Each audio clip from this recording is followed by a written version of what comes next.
Hello दोस्तों, स्वागत है आपके अपने YouTube channel BK physics master में। फिर से हाजिर हूँ क्लास 12 रसायन विज्ञान के सभी चैप्टरों के 50 महत्वपूर्ण टॉपिक लेकर। जितने भी चैप्टर हैं सभी चैप्टरों से 50 महत्वपूर्ण टॉपिक निकाल कर लाया हूँ जो बोर्ड परीक्षा 2024 के लिए बहुत ही इम्पोर्टेंट होंगे। और ये प्रश्न जितने भी टॉपिक बता रहा हूँ ये हर वर्ष बोर्ड परीक्षाओं में पूछे जा रहे हैं। तो अगर आपने इनको अच्छे से तैयार कर लिया तो बोर्ड परीक्षा में आप अच्छे से अच्छा स्कोर करोगे। केमिस्ट्री में आपके बहुत ही अच्छे नंबर आने वाले हैं। तो वीडियो को पूरा जरूर देखिएगा, इन टॉपिकों को नोट कर लीजिएगा और बेहतर तैयारी कीजिएगा इन टॉपिकों की। ठीक है, और अगर नए हो तो चैनल को सब्सक्राइब जरूर कर दीजिएगा, भाई को सपोर्ट जरूर कीजिएगा। चलिए देखते हैं, तो आज के टॉपिक देख लेते हैं कौन कौन से टॉपिक होंगे, 50 टॉपिक। तो चलिए देखते हैं। पहला होगा मोलरता, मोलरता तथा मोल प्रभाज। ये 3 क्वेश्चन बहुत ही इंपॉर्टेंट होते हैं, कई बार पूछे गए हैं यूपी बोर्ड में तो और अदर बोर्ड में भी। तो मोलरता, मोलरता और मोल प्रभाज। मोलरता क्या होती है, मोलरता क्या होती है, मोलरता क्या होती है, मोल प्रभाज, जिसमें मोल प्रभाज बहुत ही इंपॉर्टेंट टॉपिक होगा। ठीक है, तो इनको अच्छे से आपको तैयार करना है। तो हो जाएंगे, पहला टॉपिक हो जाएगा आपका मोलरता, मोलरता और मोल प्रभाज। इनके सभी डेफिनेशन, परिभाषा और इनके सूत्र और इनसे न्यूमेरिकल भी बन जाते हैं बोर्ड में। तो ज़रूरी नहीं देखो कि पेपर में एक परिभाषा ही पूछी जाए, इनसे न्यूमेरिकल भी बनते हैं। तो अगर आपने इनको अच्छे से तैयार किया होगा तो आप न्यूमेरिकल भी आसानी से लगा सकते हो। फिर देखिए अगला होगा राउल्ट तथा हेनरी का नियम। दोनों नियम, दोनों में से एक न एक कोई नियम आ सकता है और इनकी सीमाएँ होती हैं। तो अगर अगर ये नहीं आए, अगर नियम नहीं आए तो सीमाएँ पूछी जा सकती हैं। तो दोनों को अच्छे से तैयार करना है, नियम तैयार करना है हेनरी राउल्ट के, और इनकी सीमाओं को भी बहुत बेहतर तरीके से तैयार करना है, जो यूपी बोर्ड के लिए बहुत ही इंपॉर्टेंट टॉपिक होंगे। ये गारंटी वाला प्रश्न होता है। ठीक है, फिर देखिए थर्ड होगा, तीसरा होगा परासरण तथा परासरण दाब। या आपसे पेपर में पूछ लिया जाएगा परासरण किसे कहते हैं, परासरण क्रिया के बारे में लिखिए, या हो जाए कि परासरण दाब किसे कहते हैं। तो परासरण दाब भी बहुत ही इंपॉर्टेंट क्वेश्चन होगा, तो इसे भी आप अच्छे से तैयार कर सकते हो। ठीक है, फिर होगा नेरेस्ट समीकरण। ये आप खुद जानते हो कितना इंपॉर्टेंट है, वेरी वेरी इंपॉर्टेंट क्वेश्चन है। नेरेस्ट समीकरण को आपको बेहतर तरीके से तैयार करना है। फिर चलिए देखते हैं, अगला होगा कोलराउस का नियम। कोलराउस का नियम और उसके अनुप्रयोग, ये भी बहुत ही इंपॉर्टेंट क्वेश्चन होगा। तो समझ सकते हो जितने भी क्वेश्चन हैं सब इंपॉर्टेंट हैं, आपको बस बेहतर तरीके से इनको तैयार करना है। अगर आपने इनको तैयार किया तो 50% तैयारी आपकी बहुत बेहतर तरीके से हो जाएगी। इसके बाद आपके विकल्प बनते हैं और भी अति लघु बनते हैं। ठीक है, और देखो हर एक की गारंटी मतलब इनकी ले सकता हूँ कि इनमें से बहुत क्वेश्चन आपके फंस सकते हैं। ठीक है, तो कोलराउस का नियम आपको बेहतर तरीके से तैयार करना है, बहुत ही शानदार तरीके से, बिल्कुल रट जाना चाहिए। ठीक है, फिर अगर आप कमेंट कर दीजिएगा, इनकी हम वीडियो बना देंगे जितने भी टॉपिक हम बता रहे हैं।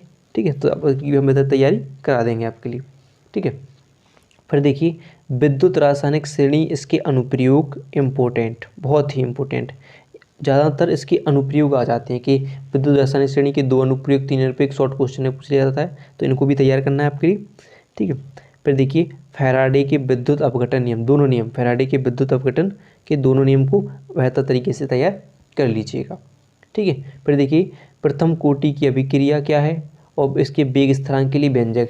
प्रथम कोटि की अभिक्रिया का वेग स्थिरांक बहुत ही इंपॉर्टेंट, अगर आपने वो वीडियो नहीं देखी हो तो डिस्क्रिप्शन में उसका लिंक दे देंगे, उसे देख लेना। इसकी क्यों, इसकी वीडियो पहले से बन चुकी है, यानी के बराबर 2.303/t log 10 a/a-x क्या होता है, किसका, प्रथम कोटि की अभिक्रिया के लिए वेग स्थिरांक का व्यंजक होता है, इसका निर्धारण करना होता है इसके लिए। तो ये हम पहले निकाल चुके हैं, अगर वो वीडियो नहीं देखी हो तो उसे देख लीजिएगा, बहुत ही है। उसी के बाद शून्य कोटि की अभिक्रिया क्या होती है, उसका वेग स्थिरांक का व्यंजक, ये भी बहुत क्या होता है, वेग स्थिरांक के बराबर x/t, किसके लिए, शून्य कोटि की अभिक्रिया के वेग स्थिरांक के लिए फॉर्मूला हो जाता है, इसको भी ध्यान रखना। फिर देखिए ये क्वेश्चन आपके जो अति लघु वाले या फिर लघु में पूछ लिया जाएगा, बहुत ही इंपॉर्टेंट क्वेश्चन है। आप मॉडल पेपर आपके पास हो तो उसमें देखना कितनी बार ये पेपर में पूछा गया है कि अभिक्रिया की आणविकता तथा कोटि में अंतर, बहुत इंपॉर्टेंट टॉपिक है। ठीक है, तो इसे तैयार कर लीजिएगा। फिर एक क्वेश्चन बन जाएगा, क्वेश्चन है बिल्कुल कि आवासीय छद्म एकाणुक अभिक्रिया को उदाहरण सहित समझाइए, बहुत इंपॉर्टेंट क्वेश्चन होगा, तो इसे भी आप अच्छी तरीके से तैयार करोगे। फिर देखिए संक्रमण तत्व क्या होते हैं तथा उनके लक्षण। संक्रमण तत्व यानी डी ब्लॉक के तत्वों को आपको बेहतर तरीके से तैयार करना है कि डी ब्लॉक के तत्व, उनके गुण जितने भी होते हैं, लक्षण, सबके बारे में अच्छे तरीके से तैयार करना है। यानी आपको सिंपल बात कि डी ब्लॉक अच्छे तरीके से पढ़ना है। ठीक है, फिर लेंथेनाइट संकुचन को स्पष्ट कीजिए, बहुत इंपॉर्टेंट क्वेश्चन होगा। और लेंथेनाइट में आपसे होगी कि एफ ब्लॉक के तत्व जितने भी होंगे, एफ ब्लॉक के तत्व और इनकी विशेषताएं, ठीक है। एफ ब्लॉक के तत्व की विशेषताएं, ये भी ध्यान रखना, एक क्वेश्चन टॉपिक हो जाएगा विशेषताएं, ठीक है। एफ ब्लॉक के तत्व और इनकी विशेषताएं होगी। फिर एक क्वेश्चन है बहुत इंपॉर्टेंट कि कारण देते हुए स्पष्ट कीजिए कि संक्रमण धातुएं तथा उनके अधिकांश यौगिक अनुचुंबकीय होती हैं। पेपर में आया हुआ था इसलिए मैंने लिख दिया, बहुत इंपॉर्टेंट क्वेश्चन होगा, तो इसे भी आप इधर पढ़ लीजिएगा, आपके मॉडल पेपर में दिया होगा, ठीक है। फिर देखिए अगला है उपसय संयोजन संख्या किसे कहते हैं, उदाहरण से समझाइए। तो उपसय संयोजन संख्या को निकालना सीखना है, वो किसे कहते हैं निकालना भी सीखना है। अगर नहीं आता हो तो बता दीजिएगा, आपको अगली वीडियो हम इसकी बना देंगे और उदाहरण सहित समझाइए, इसके उदाहरण द्वारा बताना है। फिर अगर उपसय संयोजी यौगिकों का IUPAC नामकरण, IUPAC नामकरण हो चुका है, वीडियो बन चुकी, तो अगर वो वीडियो नहीं देखी हो तो उसे देख लीजिएगा क्योंकि बहुत शानदार तरीके से उसमें बताया गया था। फिर देखिए लिगेंड क्या होता है, लिगेंड का वर्गीकरण, इसे भी आपको देखना है, लिगेंड क्या है, लिगेंड के वर्गीकरण पढ़ना है।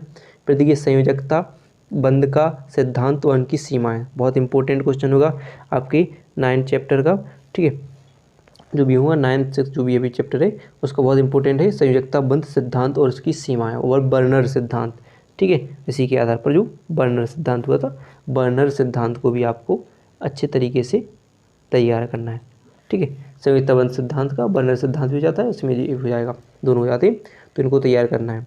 फिर हैलो एल्केन की एक आणविक नाभिक स्नेही प्रतिस्थापन अभिक्रियाएं SN1 तथा ऐसी कि एक आणुक द्विआणुक नाभिक स्नेही प्रतिस्थापन यानी SN2, ये दोनों क्रियाएं बहुत इंपॉर्टेंट हैं हेलो एल्केन और हेलो एरिन वाले चैप्टर के लिए।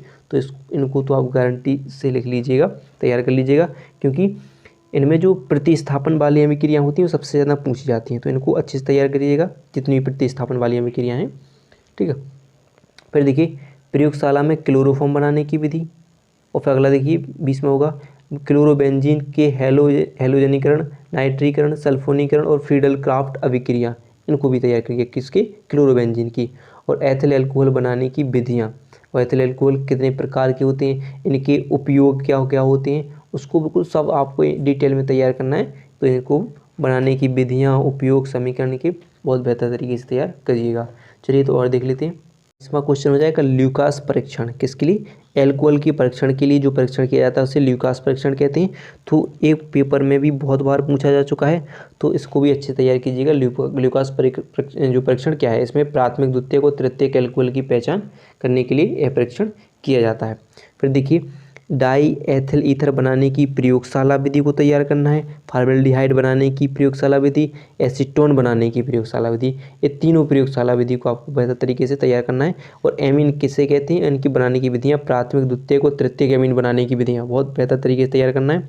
और फिर इनकी पहचान के लिए जो हिंसकबर्ग अभिकर्मक होता है जो मिलाया जाता है, ठीक है, प्राथमिक द्वितीयक और तृतीयक एल्कोहल की पहचान करने के लिए कौन सा परीक्षण होता है, हिंसकबर्ग परीक्षण होता है। कहते हैं हिंसकबर्ग अभिकर्मक के किसी प्राथमिक द्वितीयक और तृतीयक एमीन से अभिक्रिया कराकर इनकी पहचान कर लेते हैं, ठीक है। और जो नाइट्रोबेंजीन बनाने की प्रयोगशाला विधि, ठीक है, नाइट्रोबेंजीन बनाने की विधियाँ ध्यान रखना है कि नाइट्रोबेंजीन। और फिर मॉलिस परीक्षण, मॉलिस परीक्षण में क्या होता है कि उसमें उसी जो अभिकर्मक लेते हैं उसमें H2SO4 को बूंद बूंद करके मिलाया जाता है, ठीक है, इससे मॉलिस परीक्षण हो जाता है, ठीक है। फिर देखिए कार्बोहाइड्रेट क्या होते हैं, इनका वर्गीकरण, कार्बोहाइड्रेट जो भी आपके कार्बोहाइड्रेट होते हैं उनके उपयोग भी, कार्य वर्गीकरण, सब आपको कार्बोहाइड्रेट को बेहतर तरीके से तैयार करना है, तो कार्बोहाइड्रेट को तैयार कर लीजिएगा। फिर देखिए कैसे सिद्ध करोगे कि ग्लूकोज में 5 OH समूह उपस्थित होते हैं, तो बिल्कुल सिद्ध करना है, बहुत ही इंपॉर्टेंट क्वेश्चन होगा। तो ग्लूकोज की 5 OH समूह वाली संरचना को दर्शाना है। फिर प्रोटीन क्या होते हैं, इनके स्रोत क्या होते हैं, प्रोटीन की संरचना क्या होती है, प्रोटीन के कार्य क्या होते हैं, तो इनको भी आप तैयार करोगे। फिर देखोगे ग्लूकोज की संरचना, ग्लूकोज की 2 संरचना होंगी, एक तो खुली श्रृंखला वाली होगी और एक होगी जो चक्रीय संरचना, बंद श्रृंखला में होगी, चक्र में होगी, तो भी संरचना ध्यान रखना है, ठीक है। खुली श्रृंखला में तो आपका पहला एल्डिहाइड समूह होता है, ठीक है, और फिर 5 का जो एल्कोहल वाले जो CHOH समूह होते हैं, तो उसको संरचना ध्यान रखना है, ग्लूकोज से बनना है। फिर न्यूक्लिक अम्ल, न्यूक्लिक अम्ल को भी बेहतर तरीके से तैयार करना है। न्यूक्लिक अम्ल में आपका जो डीएनए होता है, आरएनए होता है, ये भी आ जाते हैं, तो इनको भी बेहतर तरीके से तैयार करिए। आरएनए क्या होता है, फिर इसके बाद डीएनए की द्विगुणित जो वाटसन और क्रिक द्वारा प्रदर्शित की गई थी डीएनए की द्विगुणित संरचना, तो उसको तैयार करना है। फिर यहाँ पर मैंने कुछ महत्वपूर्ण अभिक्रियाएँ लिखी हैं, जो कि ये पहली वोल्टेज अभिक्रिया, सेकेंड होगी वोल्टेज फिटिंग अभिक्रिया, राइमर टीमन अभिक्रिया, कोल्बे अभिक्रिया, एल्डोल संघनन, कैनिंजारो अभिक्रिया, सिमेट अभिक्रिया, और जो आपके क्रॉस एल्डोल संघनन और फिटिंग अभिक्रिया और हुंस डीकर अभिक्रिया और हेलोफोरम अभिक्रिया। ये अभिक्रियाएँ सबसे ज़्यादा पूछी जाने वाली अभिक्रिया हैं, तो इन्हीं को मैंने बस इसमें रखा हुआ है। ठीक है, तो इतनी क्वेश्चन हो जाएंगे। अगर वीडियो पसंद आए हो तो वीडियो को लाइक और चैनल को सब्सक्राइब करना ना भूलिएगा।